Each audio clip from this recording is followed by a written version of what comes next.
पर दोस्तों आज हम रोजनामचे के बारे में बात करेंगे कि रोजनामचे का क्या अर्थ होता है, यह क्यों बनाया जाता है।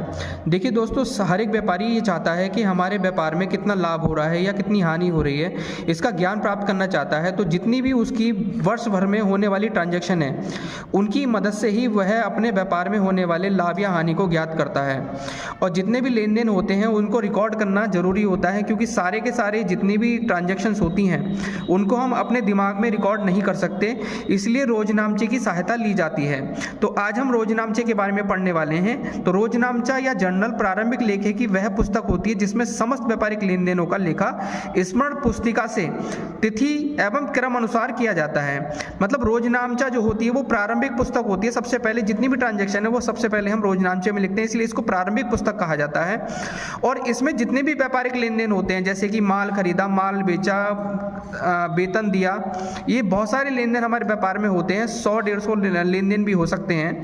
इन सभी लेन देनों को हम जो है सबसे पहले स्मरण पुस्तिका की सहायता से तिथि अनुसार और क्रम अनुसार लिखते हैं। इन सभी को सबसे पहले रोजनामचे में लिखा जाता है। यदि किसी बिजनेस के पास स्मरण पुस्तिका नहीं है, मतलब वह अपने लेन देनों को सबसे पहले स्मरण पुस्तिका में नहीं लिखता है, तो जो भी लेन देन होते हैं सबसे पहले लेखा प्रमाणकों यानी कि वाउचर में लिखे जाते हैं। हर एक बिजनेस अपना वाउचर यूज करता है, सबसे पहले वो ट्रांजैक्शन आपकी वाउचर में लिखी जाती है। तो वाउचर की सहायता से डायरेक्टली वह रोजनामचे में लिखे जा सकते हैं।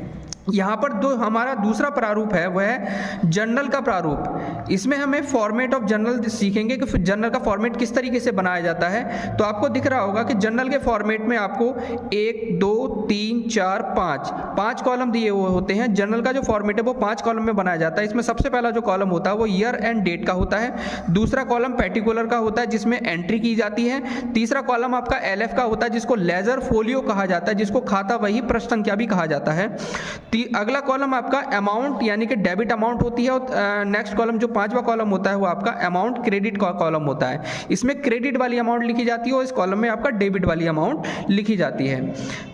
जैसे कि हम इसमें एक एग्जाम्पल की मदद से देखेंगे। एग्जाम्पल है कि 2025 में 1 अप्रैल को एक ट्रांजैक्शन हुई जिसमें कि माल बेचा गया था। माल बेचने की जो ट्रांजैक्शन हुई उसकी एंट्री हमने बनाई है cash account debit to sales account.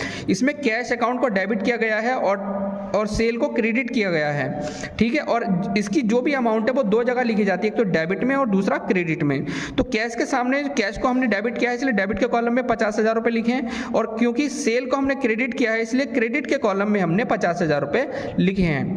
आज वीडियो में इतना ही, और अगर आपको कोई मेरी वीडियो पसंद आई हो तो लाइक, कमेंट और शेयर करें, और आगे भी ऐसी वीडियो आती रहेंगी।